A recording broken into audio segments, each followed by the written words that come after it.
hello, and welcome back to another episode of the Practical Planner podcast. I am your co-host, Thomas Kopelman, with my other co-host, Anne Rhodes, Chief Legal Officer of Wealth.com. And what we're really going to talk about today is, all the estate planning numbers that everybody needs to know for 2024. I think it's our job, and I know that Wealth has put out a chart online that everybody can go look at. We'll make sure to link it in the show notes. But as a financial advisor, I think we have to know all of these numbers. I mean, at least for me, I started annual reviews, and these numbers have come up a lot, either from gifting to 529 plans, super funding, to thinking about how much exemption that we have left to use. I think there's a lot of numbers that everybody needs to know, and who better to bring these up than us, and specifically you. I do encourage you to go take a look at the chart that Wealth publishes. We carefully curated the numbers that are shown in that chart. The IRS revenue procedure that was published in 2023 with the 2024 inflation-adjusted numbers is 30 pages long. It has everything in it, right? And so we went through with a fine-tooth comb and really pulled out the numbers that matter for estate, gift, GST tax purposes, and sort of just any wealth transfer projects that you may have. So I do encourage you to go look at it. I like to think of it as broken down into sort of 4 categories. And so we'll kind of go over those 4 at the beginning of this episode so you know what's coming. And you can maybe pay attention more selectively to the ones that matter to you the most. The first category, as Thomas sort of hinted at, is the annual exclusion from gift taxes. So this is the number where if your client makes a gift, each individual makes a gift under that number, you don't even have to report that number to the IRS. So we'll talk a little bit about how to leverage that. It's sort of the easy way to start gifting. Then the second category is the larger exemption amount. And it's actually 2 different numbers. One is the unified estate and gift tax exemption amount. And then the other is the GST exemption amount. They happen to match, but if your client has started gifting, they may no longer match for your client. And so some things to keep in mind, especially as we're looking at the sunset of the Tax Cuts and Jobs Act on December 31st of 2025. So I'm sure some of you may have those, ultra high net worth clients who are really looking to take advantage of that number. Third category is sort of a little bit about income tax planning. There's an income tax bracket also for trusts and estates. And so it's important for you to sort of understand why that matters when you have an individual and maybe an irrevocable trust paying its own taxes. What are the discrepancies? What are the planning opportunities? And then the fourth category, I would say, are like all of the international numbers. So the rest of kind of that chart, if you look at it, is non-U.S. citizen this, non-U.S. citizen that, transfers from foreign persons. They kind of all get lumped into one category in my mind.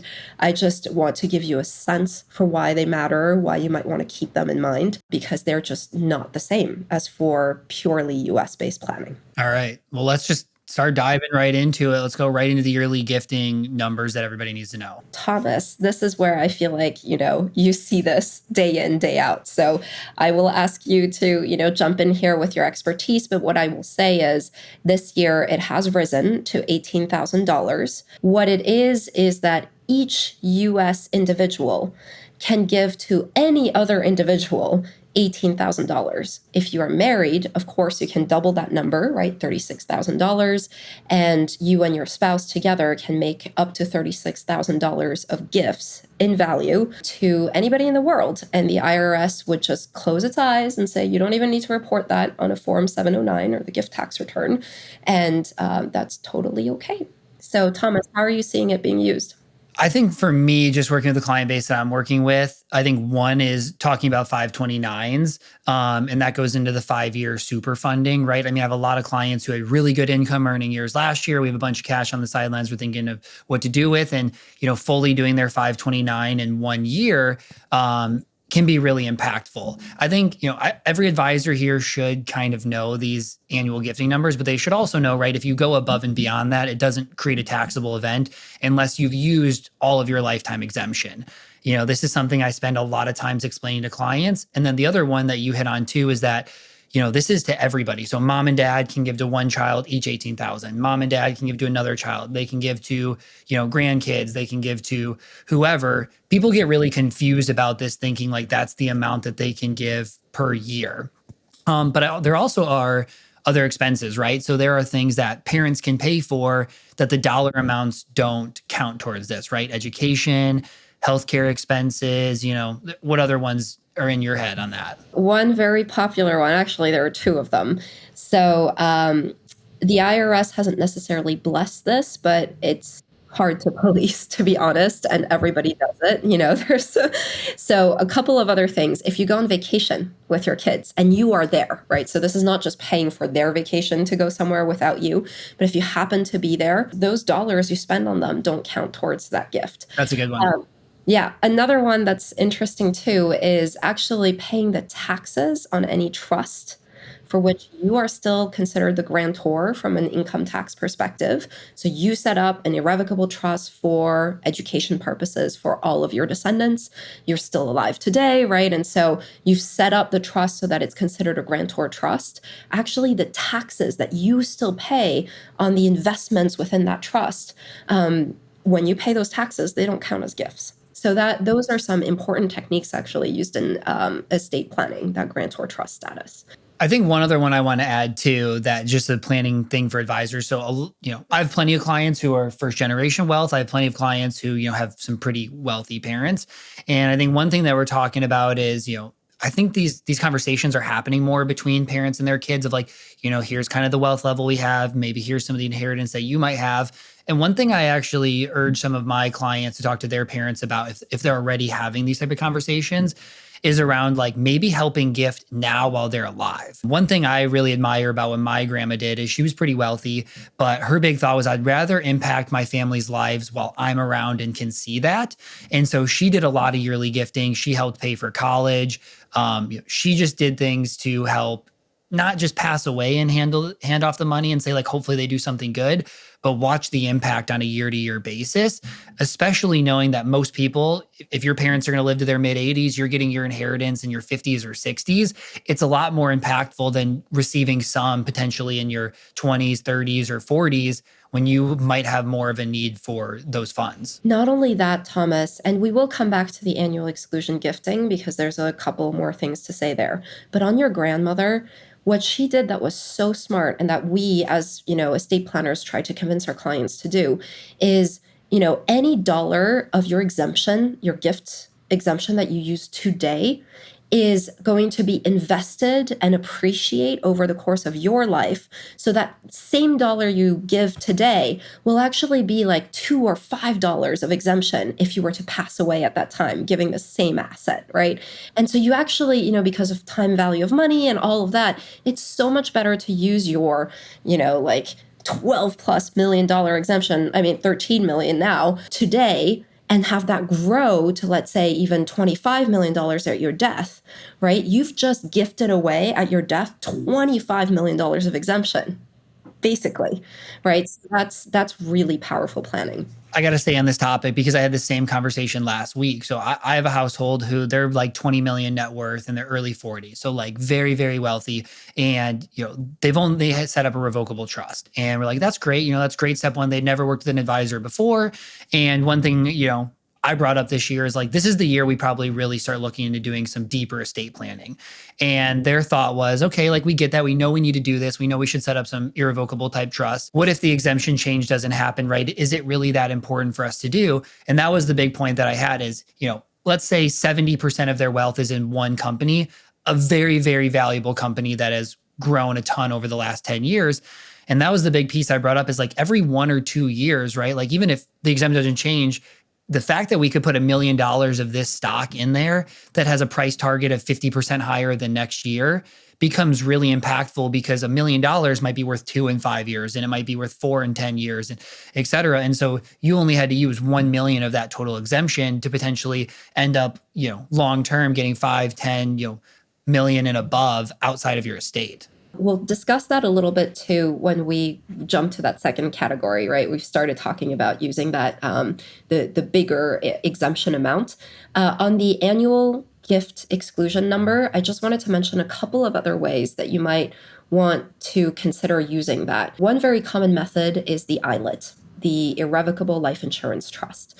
If you have a client who has, a pretty big insurance policy, they're paying premiums, if they stick that into a trust, and the trust names, a bunch of beneficiaries, the spouse, the kids, etc., you can actually multiply that annual exclusion number, right? So let's say there are 5 people, like a spouse and 4 kids, then all of a sudden that $18,000 per person gift becomes a $90K gift to the trust, potentially, where they can pay insurance premiums, and those count towards the annual exclusion amount. So that's a very powerful way to use that. Right now, it's a little less popular because, and we'll talk about this a little bit, but the interest rate between family transfers is actually pretty high. It's like 4.18% for February 2024. You talk about AFR rates? Yes, the applicable federal rate. Exactly. So that, for our listeners, is the rate that the government says at a minimum you have to charge for long-term loans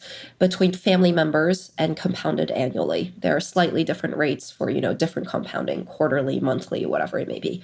And so for let's say you have a client who's pretty wealthy, who doesn't want to use any tax exemption to make that transfer, right? So it cannot be a gift. The IRS says for us to not consider this amount of money for you to have given to your beneficiary, for us to not consider that to be a gift, you have to charge some sort of interest to your beneficiary. So let's say mom and dad want to put a $1 million down payment to help pay for, a new home or something for their kid. For that $1 million to not eat into their gift tax exemption, so that's the $13.16 million, they need to charge an interest on the $2 million to their child. And if you did that transaction in February of 2024, the AFR is 4.18% for that interest rate. All of that is to say that interest rate potentially could be forgiven, right? Depending on what your principal is, whatever the amortized payment is on that loan, mom and dad, you still need to have the paperwork in place, et cetera. But at the end of the year, maybe when the child comes with the check, mom and dad can be like, you know what, it's okay. We'll consider this to be our annual exclusion. I think that's like level 2.0 planning, right? I think most people don't know that you can do the loans to the family. I think I've come across a lot of families doing this, and they're like not charging them interest, or they don't really have an agreement set up to make sure this is done properly. But I haven't actually heard very many people talk about the idea of, okay, $1 million loan, AFR rates, 4%, $40,000 of interest a year, plus potentially amortization, husband and wife, they might be able to forgive all of that under the annual exclusion and just move to the next year. Like, that's really smart. Exactly. What's really important when you do planning like that, that's intra-family wealth transfers, is you have to go consult with an attorney to put in place the paperwork. I've never seen anybody do that, to be honest. So usually if there's, a home involved, there needs to be a mortgage on the home that mom and dad actually take out on the property. So it does take a little bit of paperwork on the front end, but that planning can be so, so powerful if you have a client who's wealthy enough to do that kind of transaction. I know, just sticking on this, just for a question I know advisors have when I've talked about this is, so there are short-term rates, right? There's 0 to 3 years, I think, on the IRS website, and then there's beyond that. But those are like, when you sign this agreement and set it up, you basically keep that rate, right? So if you would have done it 2 years ago, really low rates, on a 10-year loan, that how this is structured, but rates are different this year, you can still, it's not a variable interest rate, right? But technically you could refinance lower, right? So you can lock in low rates at good times. And then, potentially if you did this last year and then by the end of this year, the AFR rates 3 or low 4s, you could potentially just refinance that loan pretty easily. That's the thing about this interest rate. It is fixed year, right? And it can be a 10-year mortgage or whatever, 30-year mortgage that you're giving to your child. But you've locked in the rate for the moment in time where you made that transaction, like you first, entered into the promissory note or that mortgage. That being said, this is mom and dad. Like, this is somebody who's close to you. It's not a third-party bank making this transaction. So you can have all sorts of quite favorable terms for the beneficiary, for the borrower in there. So I'll give you a couple of ideas. One is, a refi. And so the refinancing, maybe you charge like a small, amount of fee or something like that. Make it close to what something a bank would do, but you can just be a little more generous, right? Than what the bank would do. The second thing that you can do, and we actually had a client do this. So oftentimes mortgages are not transferable, right? So if today your child's starter home is, let's say, like a $1 million, super nice condo, but then that eventually, they'll get married, they'll have kids, and you want to keep the mortgage rate that you had, you could actually put in a clause, and we did this for a client at Perkins Coie actually, where they get to just put the mortgage and put it on a different property. So you'll remortgage the property, but it follows the child as opposed to following the property, right? And so think of clients who did this planning when the AFR was like in the 1% or 2%. And this was just like 3 years ago, 4 years ago. Those clients, if they had a clause like this, that mortgage could just follow the kid through the 30-year term. So it can be really, really powerful planning. And I'm sure you can do interest only if you want. You could do interest only for 5 years and move it. I mean, there's a lot of favorable things you can do here. I don't know if I've ever heard an advisor talk about AFR rates in general. I've had to bring it up with like 3 or 4 clients, but I think this should be kind of a call out. Like if you're working with high income or especially high net worth families, this is really good planning that can be done, that like parents have more than enough money they ever need. Sometimes you just want to help their family. This really helps them. They save hundreds of thousands in interest. They potentially, if they're over the exemption amount, can help without it being taxed. There's a bunch of good things that can happen from that. One of the interesting things that you'll see too with the AFR is that it really underpins a lot of the planning in the wealth transfer space that you'll be doing. And so, to a certain extent, for example, like if you're doing GRATs, QPRITs, like certain of these like cool trusts, right, that have an interest rate component, that actually is responsive to what's going on in the rest of the world, right? And so the AFR, other rates that come into play. What's interesting here is, the Fed has kind of signaled that they plan on bringing down interest rates, right? And so what you're seeing is for February 2024, the rate is 4.18%. Today, in January of 2024, if you were to do one of these transactions at the long-term annual rate, it would actually be 4.54%. So already you're starting to see the IRS, the Treasury Department, responding to some of the pronouncements that the Fed is putting out there that interest rates are going to be decreasing. So that kind of brings us, I think, Thomas, to talking about the exemption amount for gift and estate tax. And so for some of your clients who are really looking forward to doing some planning because they have enormous exemption amounts, I mean, this is, we're talking about individuals having 13.61 million and couples together having 27.22 million together to, gift away if they're in the kind of ultra high net worth. Just a small amount of money. Very small. But I mean, this is like historically, it's never been higher than this. The only deal better than this historically that you could get was in 2010 or in years where there was no estate tax imposed. So honestly, but then you go farther back, right? The early 2000s, wasn't it like 2 or 3 million? It's been as low as 350,000, I think. So this is just like historically the highest you've ever seen. There are a lot of people out there who are thinking about how to power up that number, right? By doing gift sale transactions, for example, where if you put that initial seed amount of 27.22 million into a trust, and usually it's 2 trusts, and we'll talk about that in a later episode. But let's say, you form some sort of structure, a trust, to receive that asset. That trust becomes a good debtor. Like it can go out there and borrow money, right, with $27 million.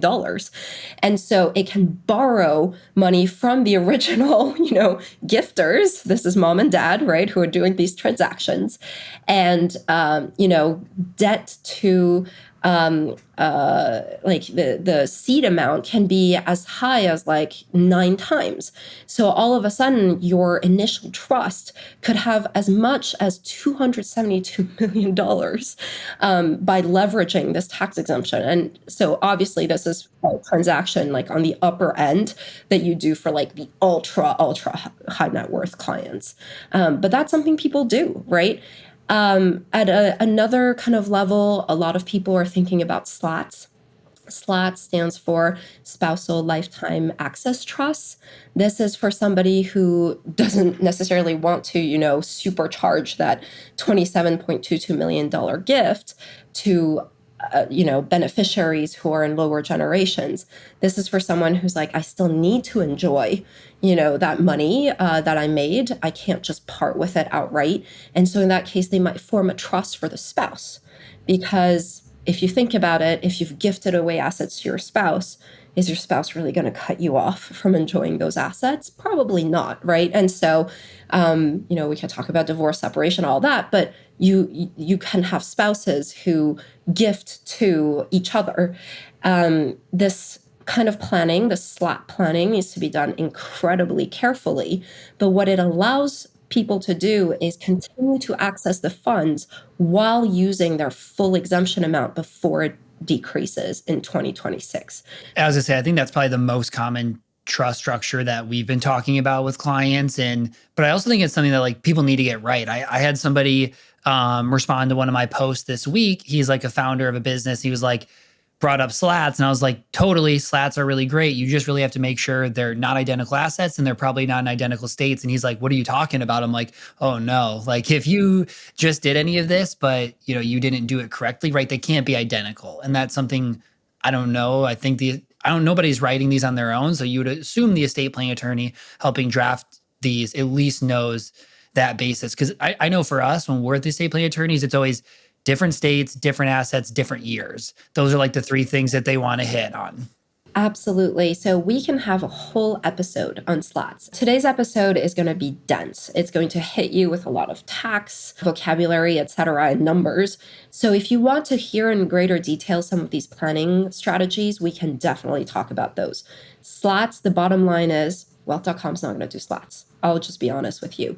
You need to have attorneys who know what they're doing, who you need to be represented, because especially if you're going to be gifting assets between the spouses, right? And especially if those assets are community property to start, because you bet the IRS is scrutinizing these right now. There's so many of them. And the IRS is kind of, if you think about substance over form in tax, right?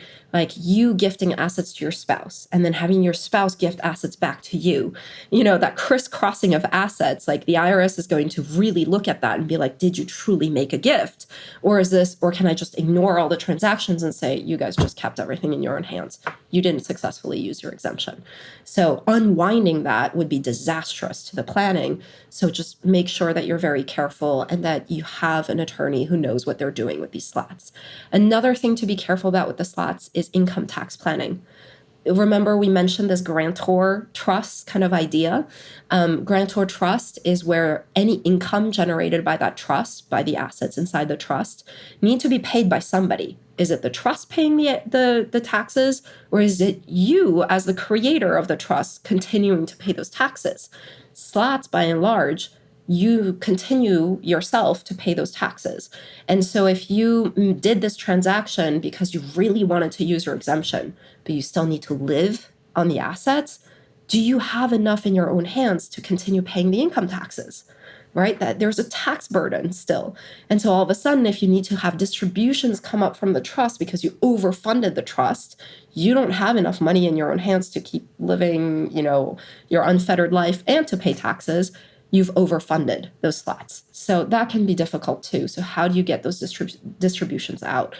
All of that is to say, there's some really interesting planning to be done with such a high exemption amount. I just keep listening to this. I'm like, Anne, come join me at All Street Wealth. Be a financial advisor with me. Let's do some great planning for people. Absolutely. It's great fun when you put one of these structures in place. So fun. Okay, so we've gone through yearly gifting. We've hit on the exemption numbers. We've hit on AFR borrowing rates. 529 super funding we hit on, right? I mean, I would assume most advisors know this, but there's this rule with 529s. You can basically do 5 years worth of contributions in 1 year, right? So if it's 18,000, basically each spouse can do 36, or combined is 36 times by 5. So you can do $180,000 this year without using any of that exemption amount. I think the one interesting thing to think about here too is like we're doing planning for some of our clients. Like some of my clients are like, we want to cover school at if they went to Dartmouth, right? Dartmouth is 80K a year today, grows at 4.5% a year. It's going to be $140,000 a year when our kids get there.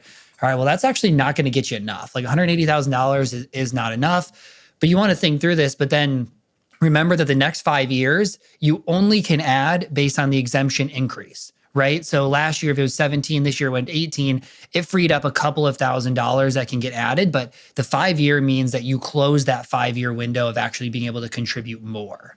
And I hope advisors definitely know that point. Something else to think about with the 529 accounts is that for FAFSA, right? So this is the form that a child and their parents need to file when they apply for federal student aid. So FAFSA does not take into account grandparents who own or who created the 529 account for the child. So you could have a situation where actually the grandparents are the ones who want to be doing some gifting. The parents themselves, actually do want to apply for financial aid. And so think about also having the conversation with your clients about funding for their grandchildren. Good call. Half the people we're talking to in this, like FAFSA is not, in their radar. They're probably not getting much funding. Most people who are super funding at 529, they probably walked out of that a long time ago. But I actually learned that this week or last week, maybe on the grandparents one, and definitely something good to know. Yeah. Okay. What should we go into next? I think I can just briefly mention, one of the lines that you'll see, at least in the wealth chart, is when does an estate or a trust hit the top bracket for income tax filings and payments at the federal level. I think this surprises people because this is kind of crazy. So if you are an individual, it's very high. It's in the six figures, right? And if you're filing jointly, it's even higher. It's like almost like 600,000. I think I'd have to look up the exact number. It's very high when you hit 37% as a married filing joint taxpayer. Your trust, your irrevocable non-grantor trust, so non-grantor meaning the trust is paying its own taxes, hits that top 37% bracket at $15,200. Imagine that. Like, it's completely goes against your own intuition if you're used to talking to individuals. So what this means is that a lot of wealth transfer planning thinks about the income tax burden if you were to have the trust pay its own taxes versus having, somebody else, an owner, an individual owner of that trust paying those taxes. So again, remember where we talked about that grantor trust concept, right? So if you're making an irrevocable trust and you want to do one of these like really cool gift sale transactions to an enormous $270 million trust, think about what that tax burden might look like if it is the trust paying its own income taxes. So in that case, for various different reasons, but one of them being the tax burden, usually the income taxes of the trust continue to be paid by the creator. This is the matriarch of the family who funded the trust until they pass away. And so you need to account for that kind of tax burden also staying in the hands of your client just to reduce the tax burden overall in the system. Probably makes sense to try to figure out, when possible, how do we limit income inside of the trust as well? Yep, exactly. Oftentimes in parlance, you'll hear estate planners, other financial advisors refer to this kind of the weird nature of how trusts and estates brackets are so tight, right? That you hit the top bracket at $15,000. That's called the compressed estate and trust bracket. Perfect. Okay. Any remaining things that you think we should go over on this episode? I think we still have the international stuff. I think we could probably hit on just the very initial stages of this. I just want to tease a future episode. We'll see, where we slate it. And if you particularly care about these cross-border issues, you can, put a thumb on the scale and tell us you really, really want the episode to come earlier. But for the purposes of, this discussion about the inflation-adjusted numbers, there are just a couple of things to note. As soon as you have a non-U.S. element, this is a non-U.S. citizen spouse, a non-U.S. citizen beneficiary, money coming from abroad into the United States, a wealthy patriarch who's not a U.S. person, whatever it may be. As soon as you have a non-U.S. element, you need to take a step back and kind of rethink your initial intuitions for what you do when you have a US couple and purely US issues in front of you. Couple of things to note, for example, that might trip you up. A non-US citizen spouse, so let's say, you have spouses living here in the US, one person is a US citizen, the other is not. All of a sudden, you may not have the unlimited marital deduction if it is the US citizen passing away first and transferring assets to the non-citizen spouse. So a lot of the planning that you are used to doing, where you just assume, hey, taxes only get paid when the second spouse dies, that's no longer on the table. Couple of other things. Some of the exemption amounts that apply to non-US persons transferring assets to their loved ones, those are not even inflation adjusted, right? So we always think of 13.61, like it's going to get inflation adjusted. So some of these numbers are very, very old and never got the inflation adjustment. So crazy, crazy number. So if you are a non-US person, so think patriarch living in Hong Kong, who has a few US-based assets, think real property, maybe, something else, right? Like a very nice painting located here in the US, and they want to pass that on to their beneficiary here in the US, there is a $60,000 exemption amount at their death. So you better do some planning to make sure that the real estate, which is probably valued over 60K, doesn't trip up any of the estate tax problems here in the US. So rethink your intuitions as soon as you have a cross-border issue. Perfect. I think that was as fast as we could have possibly hit on that part. But every time I sit down with Anne, I'm always amazed at all the things that you know. And I think for everybody listening, we're talking about this ahead of time. Like our goal with this podcast is really to educate advisors on everything that they need to know about estate planning and even some other areas that are just kind of more law, I would say, type work. So if anybody has anything that they want us to talk about, send it in. We'll add it to our list. I think we're learning really quick, like the list of things to talk about is never ending, but we do want to make sure this is like perfect for advisors. And we're trying to start with some of the intro level stuff and then go deeper as we go. But we really appreciate everybody listening and, learning from us. I feel lucky to be learning from Anne and all of these type of things. I hope you guys do too. And we just ask that you guys please rate and subscribe as, we build out this podcast. I think we have a really good year ahead of us of topics that are going to be helpful for all the advisors that are listening. So Anne, thanks again for the time, and everybody, thank you for listening. We'll see you back for the next episode.